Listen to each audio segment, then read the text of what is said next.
How to fix your keyboard not working in your Windows device. Hello guys, this is Atticus and welcome back to App Hacks.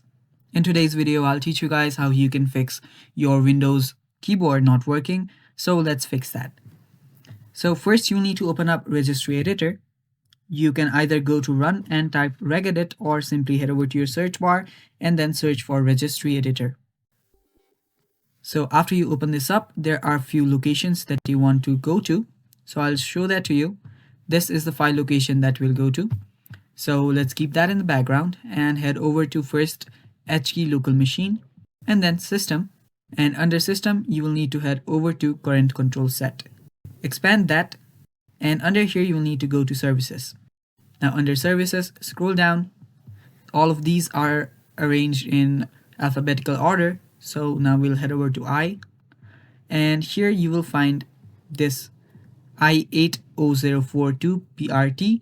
Now under here, tap that and this should open up. Now under here you will see start.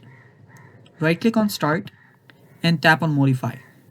Now under here your value might be on 1 or 2 or whichever. You can change it to 1 or if it does not work again you can change it to 3.